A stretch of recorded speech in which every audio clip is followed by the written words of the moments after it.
Así que a los que están adelante y a los que están atrás les vamos a hacer las preguntas respectivas. Y en forma general, el himno que cantamos, ¿qué decía en sus primeras palabras? Iglesia de Cristo. ¿Y cómo sigue? ¿Reanima qué? Pero parece que está tan débil que no se escucha, ¿no? Iglesia de Cristo, reanima ¿qué? Tu amor. Estas palabras que hemos cantado de este himno, podemos decir que se puede aplicar a una gran mayoría de iglesias. No quiero decir a todas las iglesias adventistas del séptimo día, pero hay iglesias que necesitan reanimar, como decía el himno, reanimar tu amor. Pero no solamente debe haber un reavivamiento del amor. ¿Qué más creen que se debe reanimar? No solamente el amor, aunque el amor es todo, ¿verdad? A ver, algunos ejemplos. ¿De qué cosas más creen que la iglesia debe reanimar? Iglesia de Cristo reanima tu amor. ¿Qué otra palabra podríamos añadirle? Iglesia de Cristo reanima tu fe. Claro que sí. Tiene que ser, y como habíamos estudiado en la lección de escuela sabática, nos dice que el justo vivirá por la fe. Entonces ya van dos cosas. Iglesia de Cristo reanima tu amor. Iglesia de Cristo reanima tu fe. Y para los que están atrás, en la última banca, ¿qué otra cosa más se podría decir que se debe reanimar? Hemos dicho, Iglesia de Cristo reanima tu amor, reanima tu fe. Y para los que están atrás, la pregunta, ¿qué más? ¿Qué otra cosa se debe reanimar? Iglesia de Cristo reanima tu esperanza. ¿Algo más? Iglesia de Cristo reanima tu entusiasmo. Perfectamente. Pero vamos a seguir añadiendo. Iglesia de Cristo reanima tu testificación. Iglesia de Cristo reanima tu proclamación. Iglesia de Cristo reanima tu oración. Iglesia de Cristo reanima tu ayuno. Iglesia de Cristo reanima ¿qué? Tu bondad. Mis hermanos, hay tantas cosas que podríamos nosotros añadir a estas palabras introductorias. No hay duda que las iglesias, y yo no sé la condición espiritual de la iglesia en la que me encuentro predicando en esta oportunidad, pero hay iglesias que realmente necesitan un tratamiento especial. Porque hay algunas iglesias que ya están en cuidado intensivo. ¿Y por qué estarán en cuidado intensivo esas iglesias? Porque están demasiado enfermas. Hay iglesias que están demasiado inactivas. Hay iglesias que están demasiado debilitadas. Y es por esa razón que en esta mañana quiero presentar el tema que se llama una iglesia ejemplar. Una iglesia ejemplar. Mis hermanos, en la Biblia nosotros tenemos el modelo de prácticamente todo. Se dice que ¿cuál es la oración modelo? ¿Cuál es la oración modelo? El Padre Nuestro. Nuestro Señor Jesucristo dijo, y vosotros oraréis así. Entonces, ahí está la oración modelo. Hasta también se podría decir que es el rezo modelo, porque ¿cuál es la diferencia entre una oración y un rezo? La oración expresa lo que usted siente. La oración expresa lo que usted siente. El rezo es algo ya estipulado. El rezo es algo que ya está escrito, algo que ya está estipulado. Entonces nosotros cuando repetimos el Padre Nuestro, ¿qué estamos haciendo? ¿Estamos orando o estamos rezando? Estamos rezando el Padre Nuestro porque estamos repitiendo tal como está. Entonces podemos decir, mis hermanos, que en la Biblia encontramos nosotros la oración modelo. Pero no solamente en la Biblia encontramos la oración modelo. Y también la pregunta para los que están en la parte del medio y también para los que están en la parte de atrás. Y digo a los de la parte de atrás porque creo que necesitamos concentrarnos un poco más. A ver, el bautismo modelo, ¿dónde se encuentra? ¿En qué libro? ¿En qué libro? En la Biblia. Claro, en la Biblia está el bautismo modelo. ¿Cómo es que debe ser el bautismo? Pero hay diferentes clases de bautismos que no están estipulados en la Biblia. Por esa razón es que cuando alguien nos dice, yo fui bautizado por aspersión y creo que ya no necesito volver a bautizarme, ¿qué le presentamos en la Biblia? Le presentamos en la Biblia el modelo de bautismo por inmersión y las características que debe tener el que se va a bautizar. Porque el que se va a bautizar, básicamente, como dice la palabra del Señor, el que creyere y fuere bautizado será salvo. O sea que para poder bautizarse, uno tiene que creer en lo que se le está enseñando. Tiene que creer en lo que dice la palabra de Dios. Pero también dice, arrepentíos y bautícese. Entonces estamos viendo los eslabones, mis hermanos, de que en la Biblia encontramos la oración modelo. En la Biblia encontramos también el bautismo modelo, como debe ser. El rito de la Santa Cena. ¿Quién lo estableció? ¿Quién lo inventó? ¿Quién? Nuestro Señor Jesucristo. Y entonces, si nosotros queremos seguir el modelo del servicio de la Cena del Señor, tenemos que trasladarnos a la Biblia, donde ahí vemos en una forma clara cómo fue que se estableció el rito de la Cena del Señor, con el lavamiento de los pies, con el jugo de uva sin fermentar y también el pan sin levadura. Estamos viendo, mis hermanos, de que en la Biblia nosotros podemos encontrar que las cosas que Dios nos pide están bien definidas, están bien claras, están bien establecidas. En ella nosotros encontramos el modelo. El santuario. El santuario no fue hecho por imaginación humana, sino que el santuario fue diseñado y estructurado ¿por quién? Bueno, vamos a buscar en nuestras Biblias,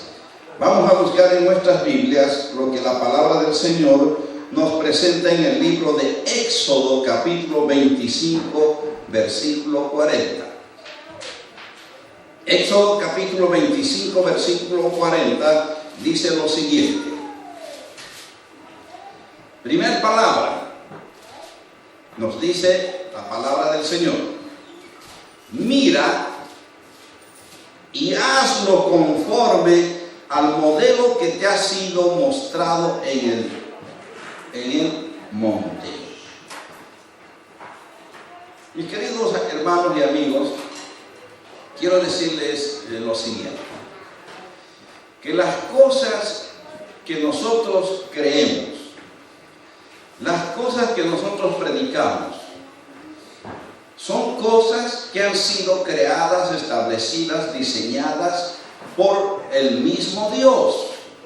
No es un invento humano, porque claramente acá nos está diciendo que el santuario que Dios quería que fuese diseñado, le mostró a Moisés y le dijo: mira, presta atención por favor, no te distraigas. Mira, el santuario tienes que hacerlo conforme a lo que te estoy mostrando. No me cambies nada, tiene que ser como yo te estoy indicando. Y así lo hizo. Ahora, vamos a ver algo importante. Pregunta: el arca de Noé, como así se llama, ¿quién lo diseñó? ¿Quién lo hizo? Bueno, ¿quién lo hizo? Pues lo hizo Noé. Pero ¿quién diseñó, digamos, los planos y todo ello? Dios. Bueno, acá tengo un comentario muy hermoso y muy bonito que se encuentra en el libro Patriarcas y Profetas, en la página 81. Y quisiera que usted preste atención a esta declaración. Y dice así: Patriarcas y Profetas, página 81. Dios dio a Noé las dimensiones exactas del arca y explícitas instrucciones acerca de todos los detalles de su construcción. Dios fue el diseñador y Noé el maestro constructor. Qué cosa importante, interesante. Haciendo un resumen de la declaración leída, dice que Dios le mostró a Noé las medidas exactas y fue explícito, fue claro, fue detallista y le dijo: tú tienes que hacer esto conforme a lo que te estoy mostrando. No puede haber ninguna variante. Tú no puedes meterle ninguna idea tuya a lo que yo te estoy mostrando. Tienes que hacer conforme a lo que yo estoy diciendo. Y así lo hizo. Por esa razón es que el arca no naufragó. No naufragó. ¿A qué quiero llegar? Quiero llegar a lo siguiente: de que Dios quiere que la iglesia, el pueblo del Señor, también siga el modelo de lo que es una iglesia ejemplar. Pregunto: ¿habrá iglesias ejemplares? ¿Habrá iglesias ejemplares? No sabemos todavía, no estamos seguros. Ahora, ¿cuál es lo contrario de ejemplo? Si dice una iglesia ejemplar, estamos diciendo una iglesia excelente. ¿Cuál sería lo contrario de ejemplar o de excelente? Mal.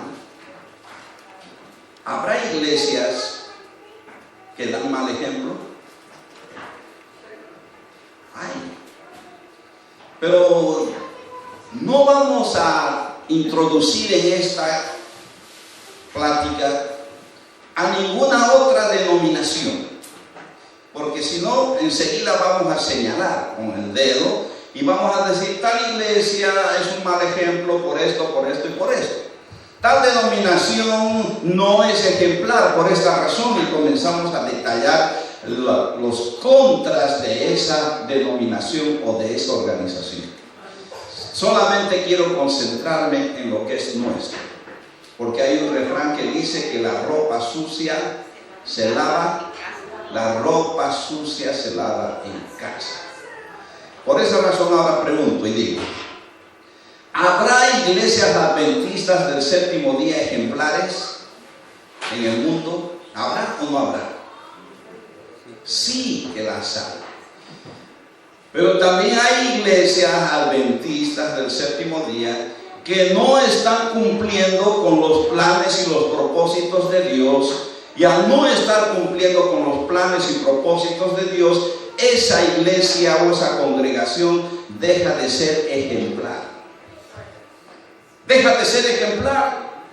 Por esa razón que en el libro de Apocalipsis, cuando el Espíritu del Señor y Dios mismo se confronta con cada iglesia, les exhorta y les dice: mira, tú estás fallando en esto. Le dice: mira, tengo algo contra ti.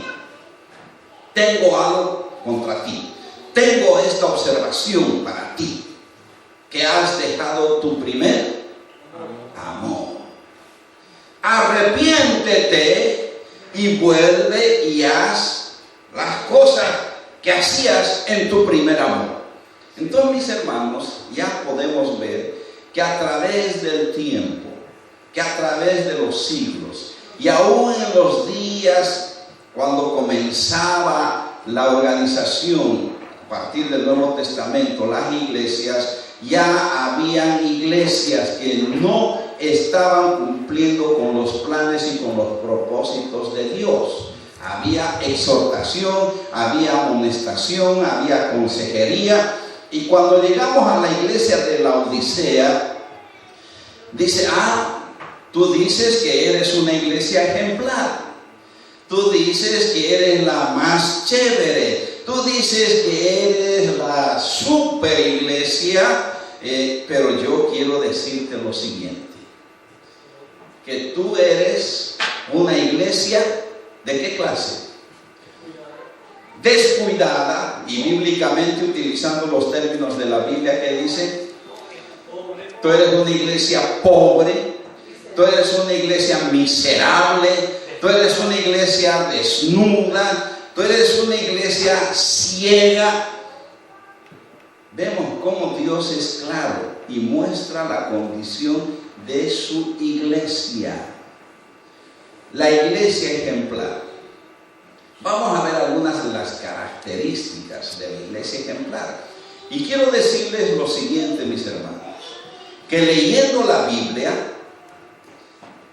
las iglesias todas deberían ser ejemplares si seguimos nosotros las instrucciones o seguimos el modelo que Dios ha dejado establecido en su palabra para que nosotros pudiésemos seguir el ejemplo y el modelo de aquellas iglesias que reanimaron su amor, reanimaron su esperanza, reanimaron su testificación, reanimaron su proclamación, reanimaron prácticamente todo. Y vamos a ir al libro de Hechos. Vamos a trasladarnos al libro de Hechos, donde ahí encontramos nosotros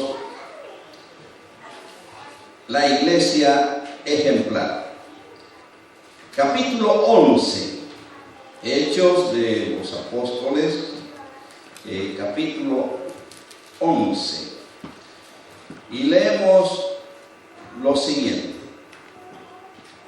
Versículo 19, Hechos 11, versículo 19. Ahora bien, los que habían sido esparcidos a causa de la persecución, esa iglesia que sufrió, persecución, o sea que en otras palabras podemos decir que los miembros de ese tiempo estaban pasando pruebas o no. Claro que sí. Y considero que una de las mayores pruebas que puede haber para una iglesia es que una iglesia sea perseguida. Pregunto: proféticamente y bíblicamente, para los tiempos del fin, como así nosotros proclamamos, ¿está predicha una persecución? ¿Habrá una persecución para el pueblo del Señor? Sí habrá, pero ahora pregunto, ¿estaremos nosotros preparados para poder soportar cuando llegue ese momento? Dios quiera que sí, pero en las condiciones en que estamos, ¿ustedes creen que podríamos estar preparados?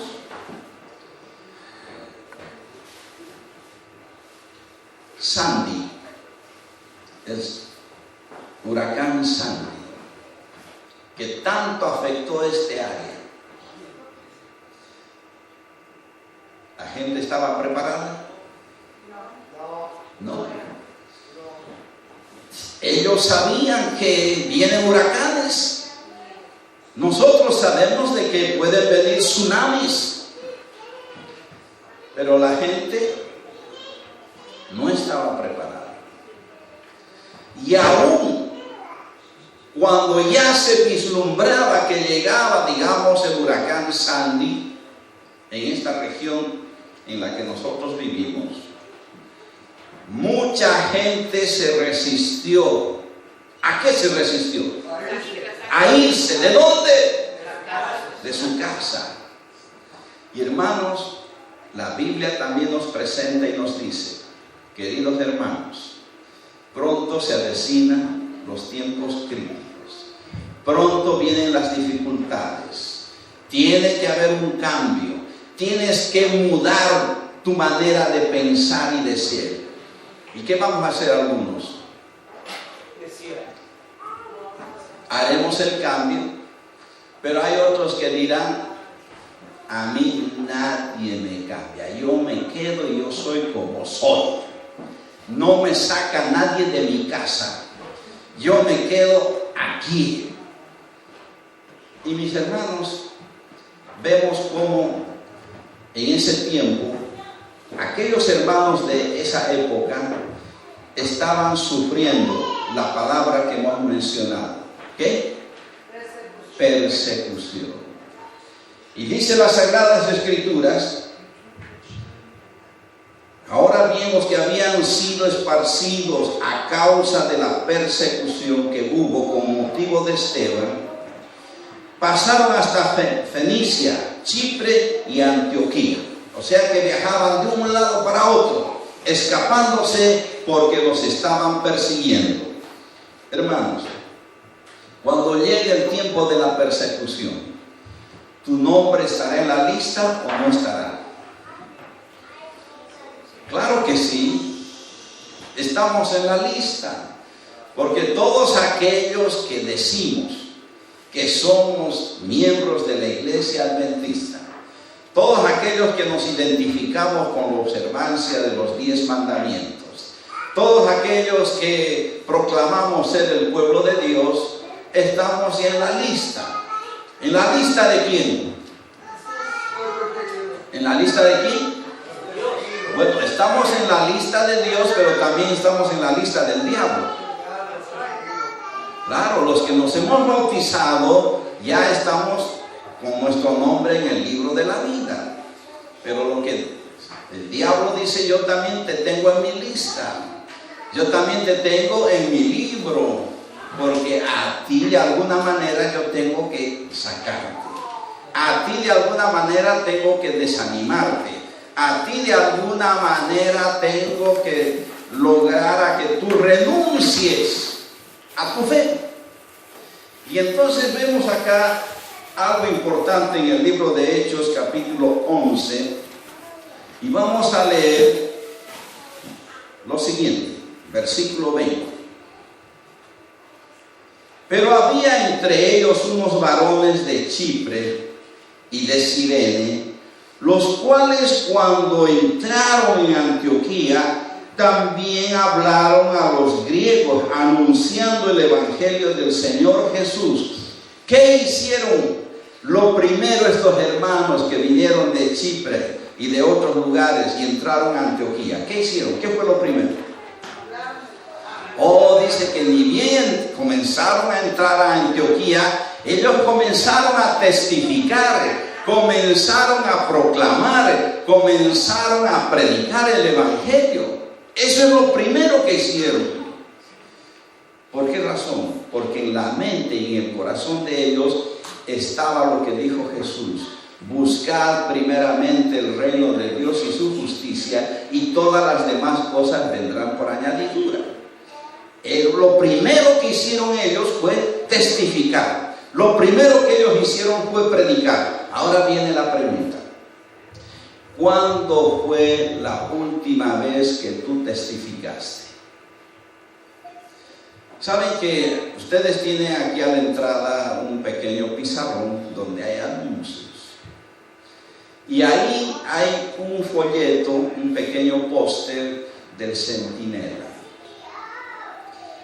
¿Y cuál es la primera pregunta que dice en ese póster? Yo lo leí. ¿Qué dice ahí? Ustedes que son miembros de la iglesia. Yo no sé qué tiempo estará ahí ese póster. ¿Será que lo pusieron esta mañana? Puede ser. Puede ser que lo pusieron el sábado pasado, desconozco.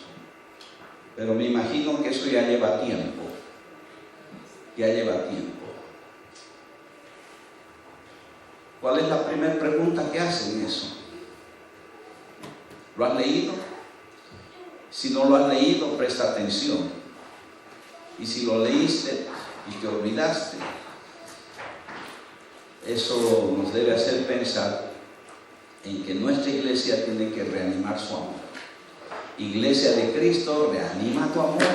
Iglesia de Cristo, reanima tu esperanza. Iglesia de Cristo, reanima tu espíritu misionero. Iglesia de Cristo, reanima tu testificación y tu proclamación.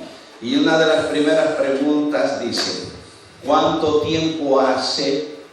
¿Cuánto tiempo hace? ¿O cuándo fue la última vez que tú testificaste? Es una pregunta.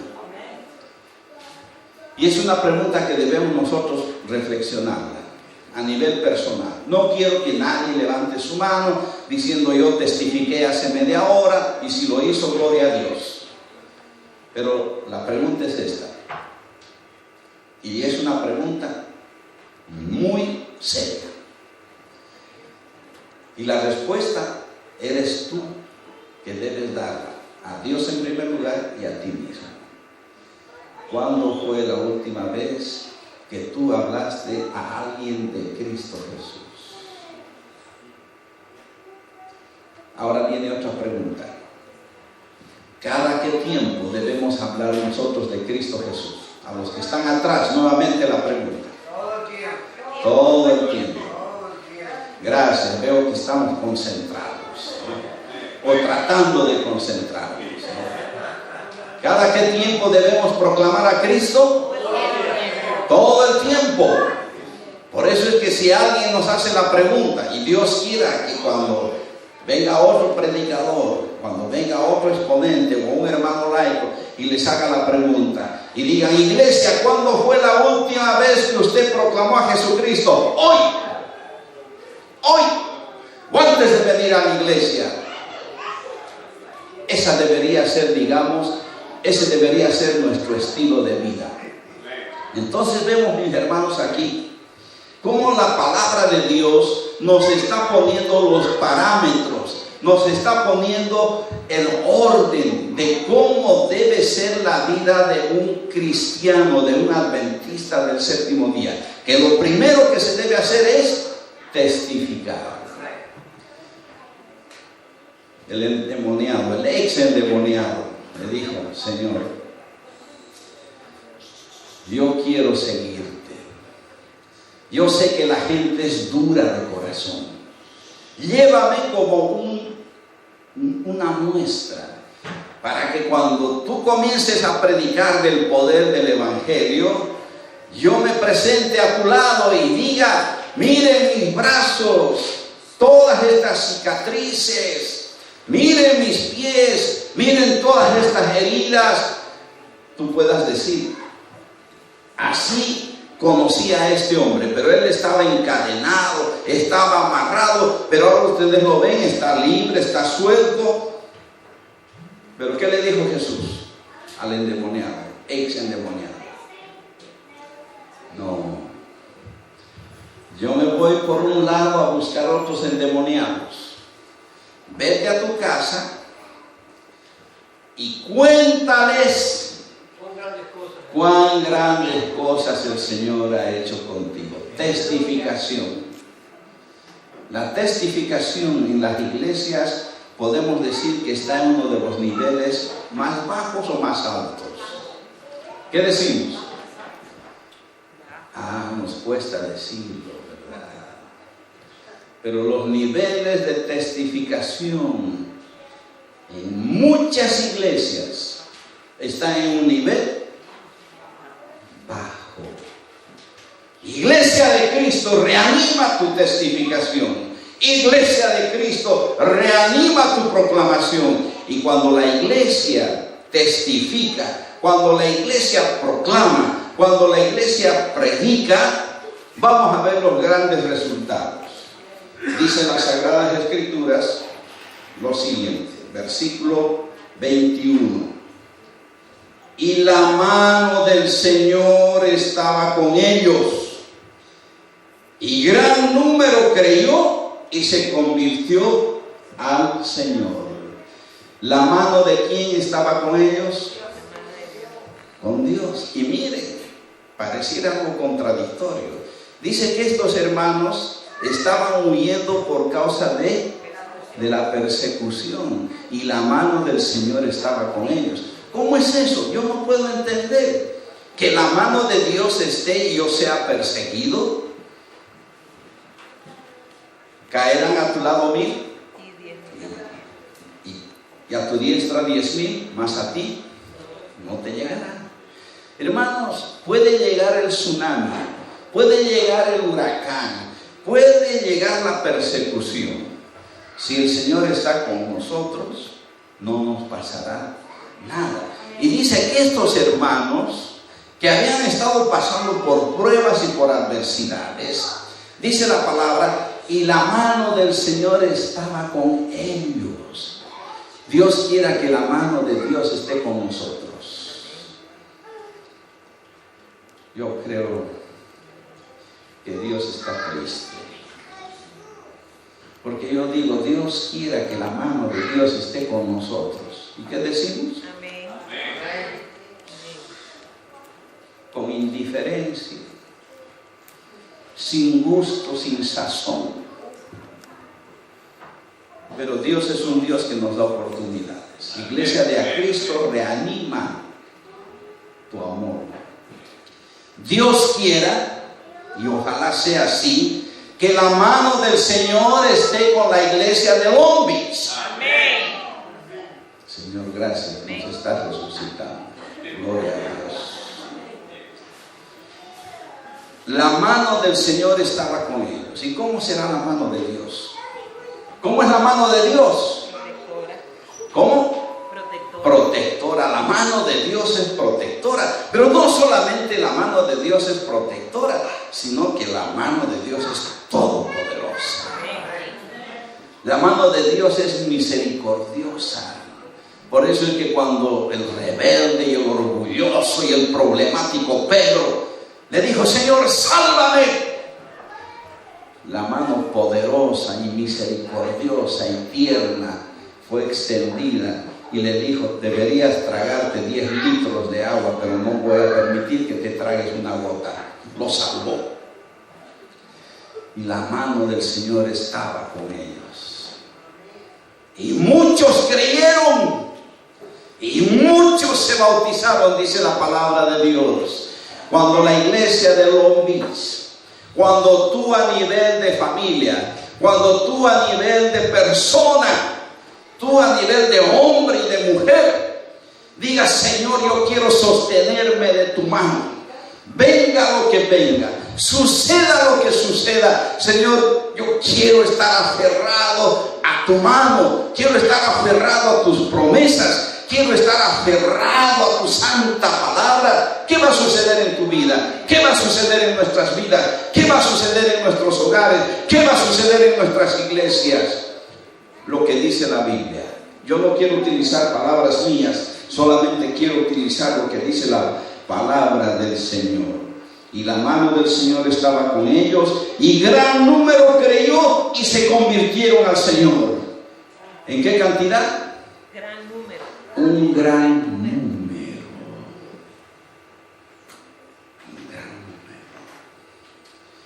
¿Cuántos bautismos hay en nuestras iglesias al año? Desconozco la información. Nunca he preguntado cuántos bautismos tuvieron ustedes este año, cuántos bautismos han tenido el año pasado. No he preguntado.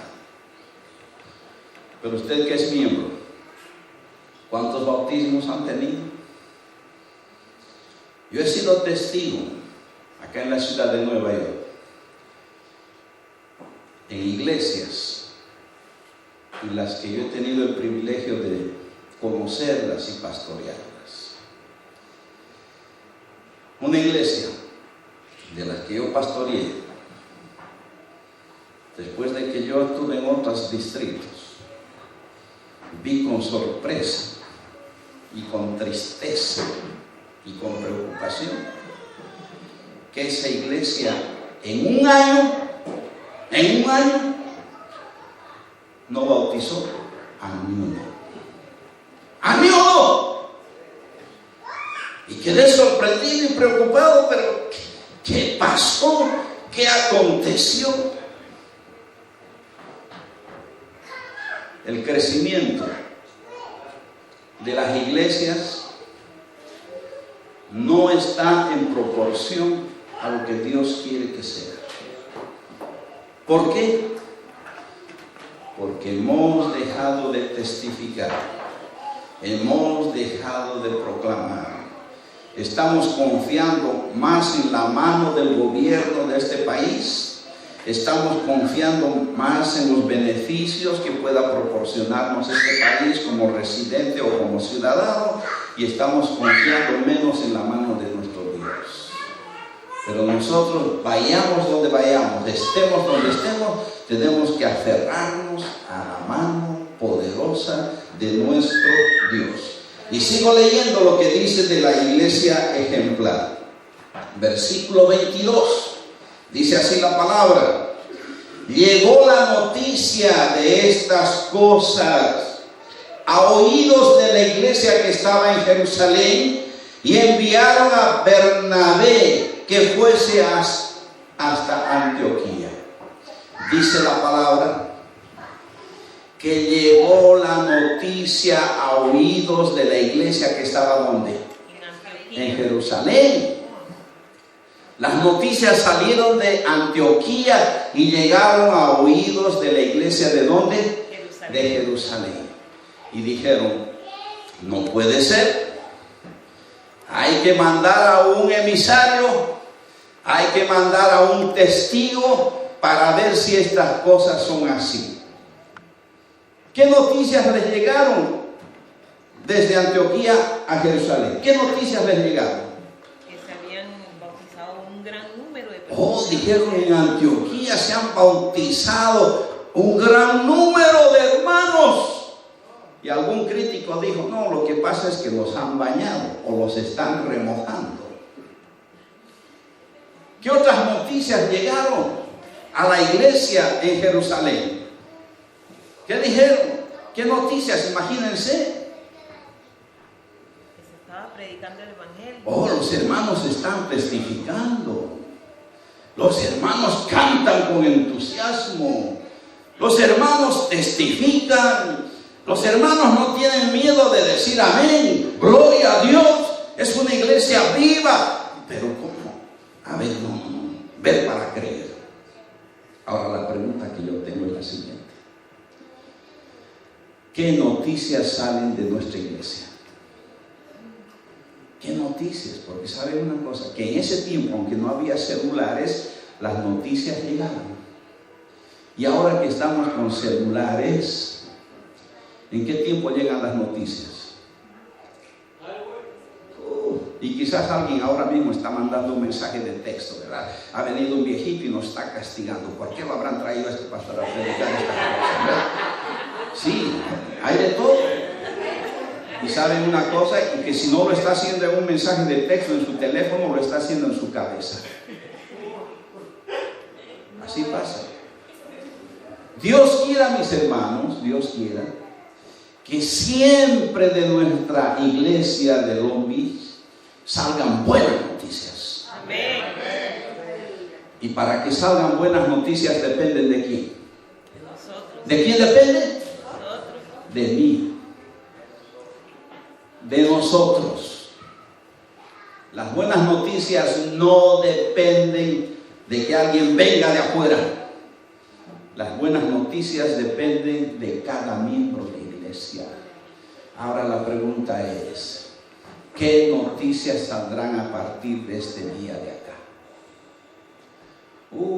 Mis hermanos, las noticias que salen cada sábado de las iglesias es increíble. Unas para bien y otras para mal. Una noticia que me llegó de una de las iglesias que yo pastoreé en Manhattan. Me dice, pastor, usted no se va a imaginar. ¿Qué pasó? Le digo. Hubo una pelea en la oficina pastoral. ¿Qué? ¿Se peleó el pastor? No. Dos ancianos de iglesia. El primer anciano y otro anciano estaban discutiendo ahí en el hall de entrada. ¿Cuál sería el motivo? Y para evitar la observación del público, el pastor le dijo, ven a la oficina, entre. Y en la oficina se sacaron y dijeron, si tú te crees hombre, yo también soy hombre. Y en plena oficina pastoral y en día sábado hubo un boxeo sabático. Y ahí estaban peleando, golpeándose, y el pastor como árbitro se metió y a él también le dieron. Real, no es invento. Iglesia donde yo fui pastor. Pero a veces no hay golpes de puño, pero hay golpes de mirada. ¿Será que las miradas también golpean? ¿Será que los ademanes también golpean? ¿Y será también que las palabras golpean? Claro, usted no está golpeando, dirán algunos. Lo único que estoy haciendo es presentarles lo que dice la palabra de Dios de una iglesia ejemplar. Las noticias llegaron, dice, hasta Jerusalén. Y dijeron, ¿será posible? Hay que mandar a alguien para que verifique y constate esto. ¿Y a quién buscaron? A ver, fulano, no, a ver, hay que buscar a alguien. Y lo buscaron a Bernabé. Y le dijeron, Bernabé, tienes que preparar un viaje. Tienes que ir a Antioquía. Porque allá están sucediendo cosas que nosotros no lo creemos. Y fue con temor. ¿Qué estará pasando ahí? Y entonces nos dice las Sagradas Escrituras lo siguiente. Leemos versículo 23. O sea, Bernabé, cuando llegó y vio la gracia de Dios, se regocijó y exhortó a todos que con propósito de corazón permaneciesen fieles al Señor. Cuando llegó Bernabé, ¿a dónde llegó Bernabé? Llegó a Antioquía, pero en Antioquía, ¿a dónde se fue? Se fue a la iglesia, ¿verdad? Dice, y el cual cuando vino y vio la gracia de ¿quién? Pregunto, ¿será que se puede ver la gracia de Dios? ¿Pero en dónde? ¿Dónde se ve la gracia de Dios? ¿Dónde se ve la santidad de Dios? En la membresía. La gracia de Dios se ve en la iglesia. La gracia de Dios y el poder de Dios se debe sentir en la iglesia. Y dice que cuando Bernabé entró y vio la gracia de Dios, ¿qué pasó con él? Se regocijó y animaba a todos para que con corazón firme permaneciesen fieles al Señor.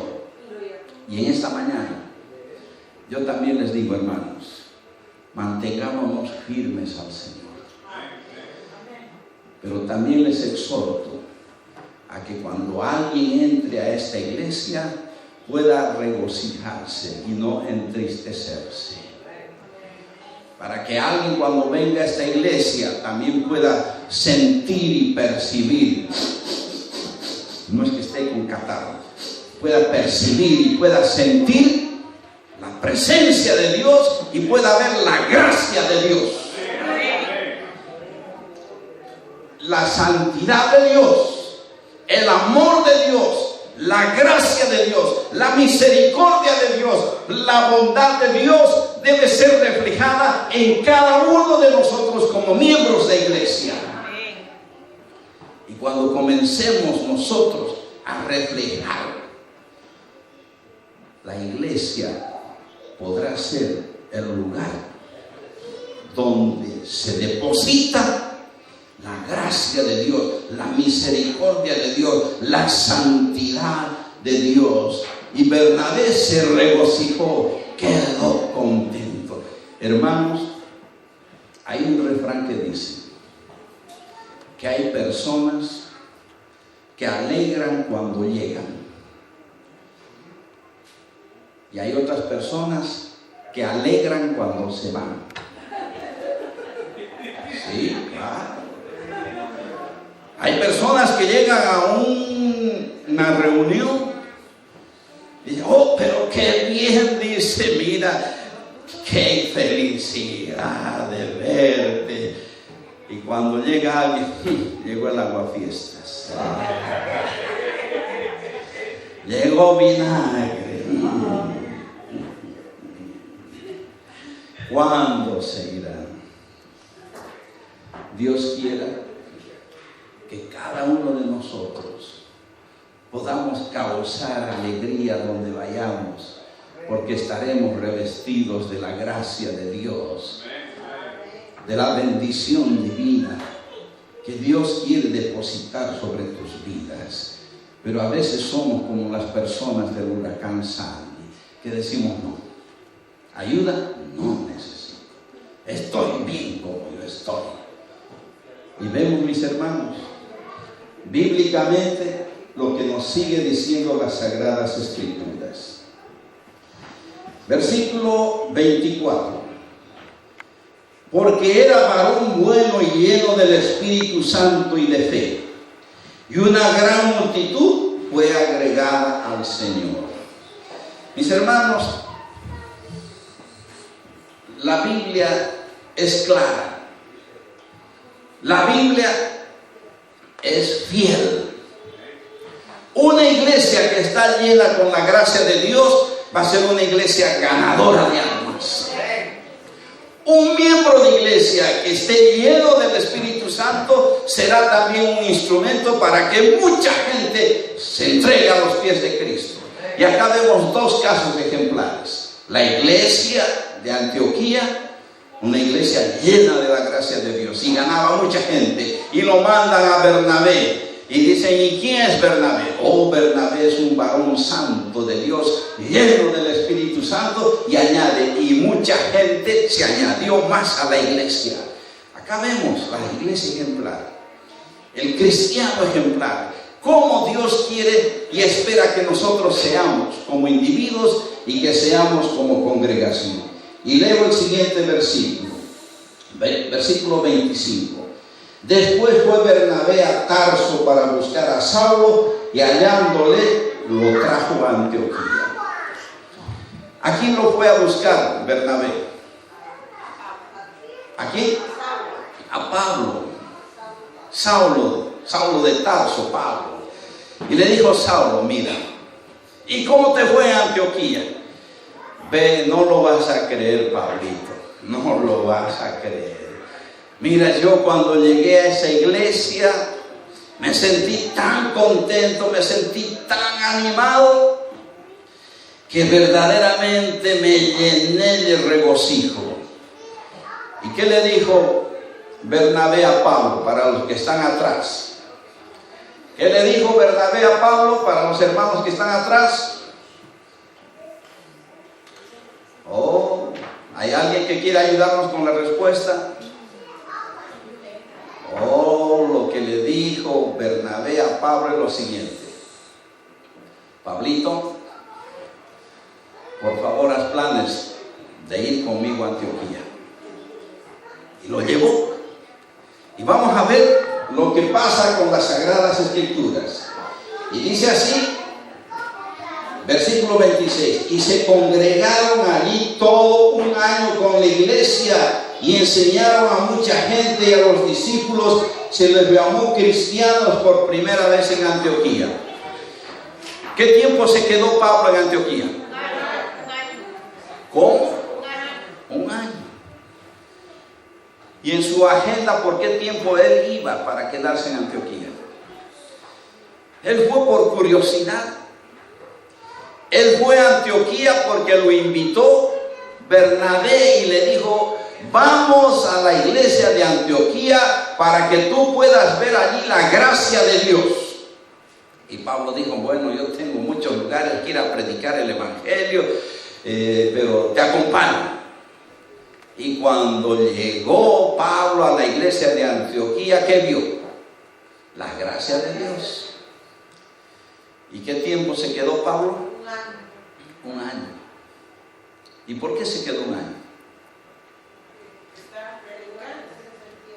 Porque se sentía bien en la iglesia, mis hermanos. Hay a veces visitas que las traemos a la iglesia y esas visitas quisieran que el culto solo dure 15 minutos. ¿Sí? ¿Por qué razón? Porque no siente ni el saludo, no siente nada. Y dice: oye, pero tú me invitaste a una iglesia, pero me has traído a una nevera, me has traído a un freezer, porque aquí la indiferencia es tan grande. Y aunque estamos en verano, se siente un frío. No por el aire acondicionado, sino por el frío de la indiferencia. Yo estuve en una iglesia dando una campaña y llevé a una visita, ¿no? Y entonces él me acompañó como 3, 4 días. Yo estaba ahí predicando y él después me contó. Al tercer día de que fue esta visita a la iglesia, se le acercó a alguien y le dijo: mucho gusto en saludarme. Mi nombre es Mariano, dijo el hermano, y el otro dijo: yo soy fulano de tal. Y le puedo pedir un favor, le dijo la visita a Mariano. Y le dijo: sí. Hermano, ¿me puede dar un abrazo? Sí. ¿Y por qué usted me pide que yo lo abrace? Porque yo pensé que estaba siendo un invisible. Porque he venido a esta iglesia 3 días y usted es el primero en acercarse, en saludarme. Yo pensé que era invisible. Pero me alegro de que soy visible porque ahora usted ha venido, se me ha acercado y me ha hecho sentir de que soy parte de esta reunión. Hermanos, en el camino a Cristo, página 10, por eso es que dije hace un momento, yo no quiero utilizar mis propias palabras. Estoy leyendo la Biblia y repitiendo lo que dice la Biblia. Y quiero leer aquí una frase que dice el Camino a Cristo en la página 10, lo siguiente: en cada acto de su vida, Jesucristo revelaba amor, misericordia y compasión a las personas. En cada acto de su vida, Jesucristo manifestaba amor. ¿Cómo es que debemos saludar? ¿Con qué? Con amor. Recuerdo allá en Chicago,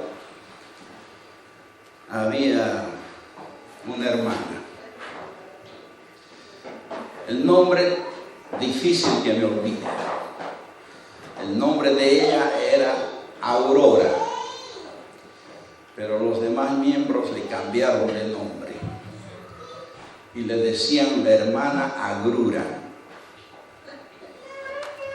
La hermana Agrura,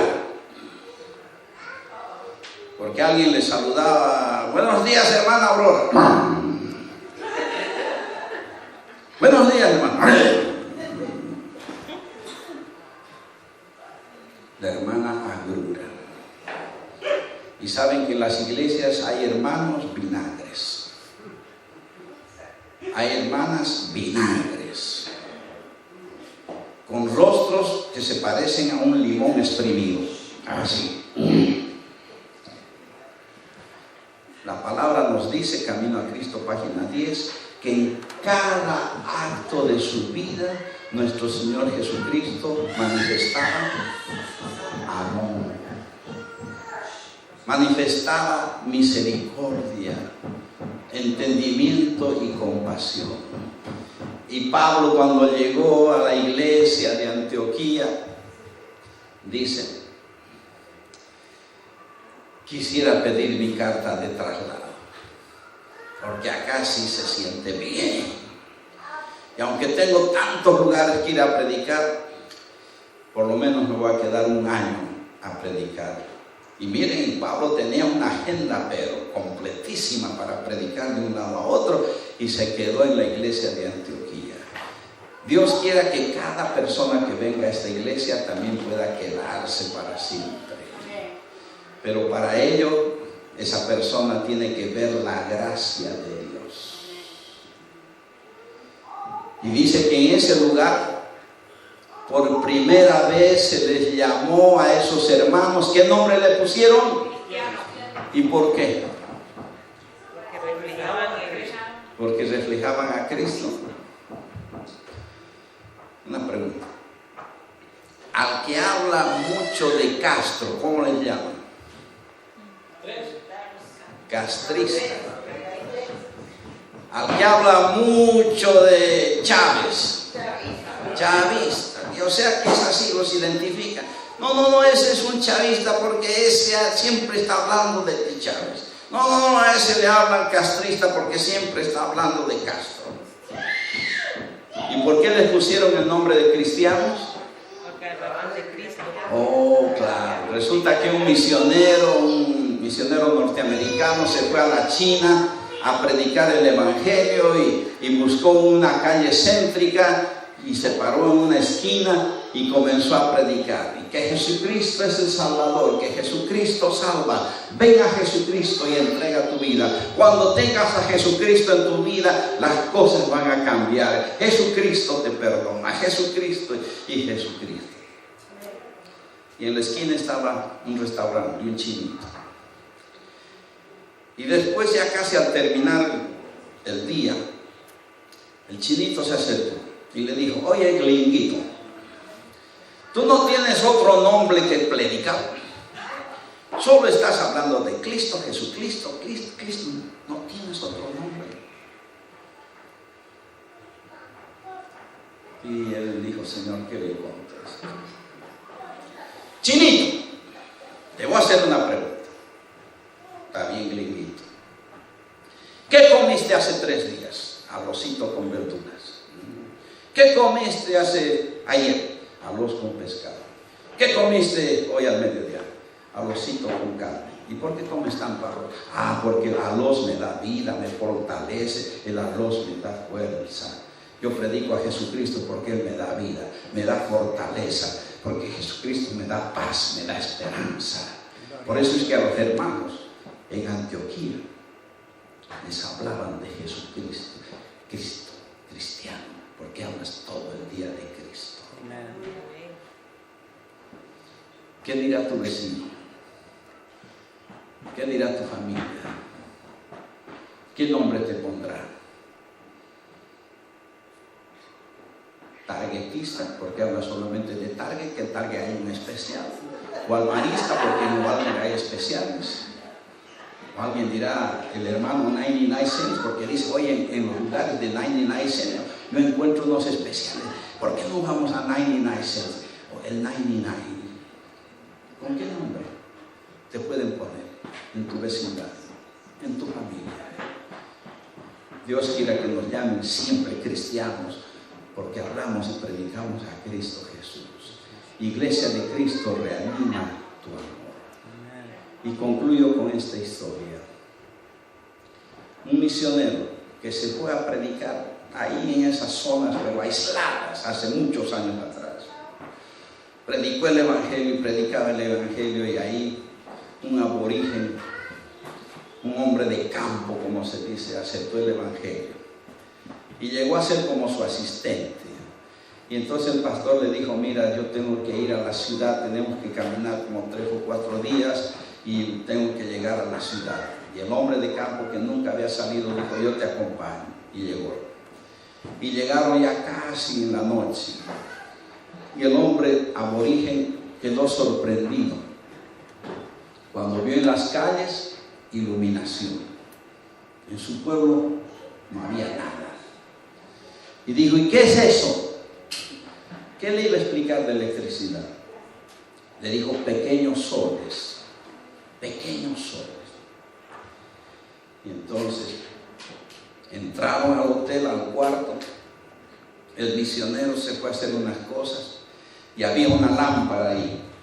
Y el aborigen, curioso, quería ver por qué salía tanta luz. Y como hay un refrán que dice: la curiosidad mató al gato, el aborigen fue y lo tocó. Y en eso entró el misionero. Dijo: ¿qué te pasa? Quema, quema. Tiene fuego adentro, decía el aborigen. Quema, tiene fuego adentro. Hubo un corte de energía, no hubo más electricidad. Y el aborigen: no quema, no hay fuego adentro.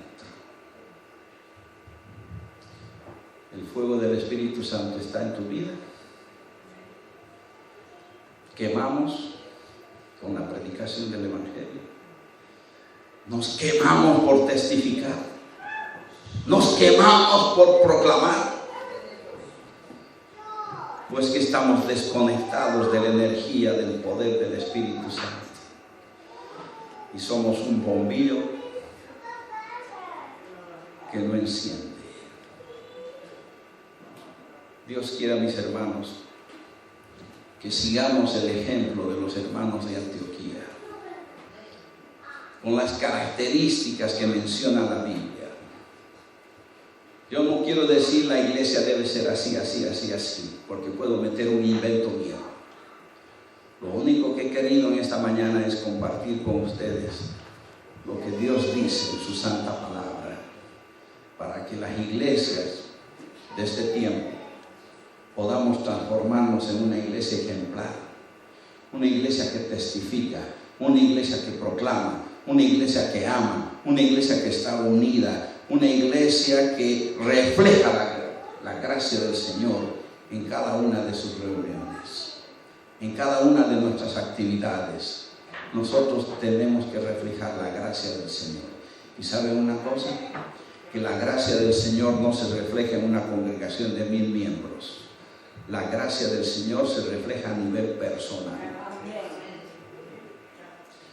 Dios quiera que tú y yo, a partir de hoy, podamos mejorar como cristianos, que podamos hacer cambios en nuestra vida, para que las noticias que salgan de esta iglesia y lleguen a Jerusalén sean noticias positivas, sean noticias de inspiración. Las malas noticias no deberían salir. En un lugar donde la gracia del Señor se ve, las malas noticias disminuyen y mueren. Dios quiera que el Señor nos bendiga y nos ayude para que podamos ser cristianos y podamos ser una iglesia que proclaman la segunda venida de Cristo Jesús. Es mi deseo y oración en esta oportunidad. Dios los bendiga. Amén.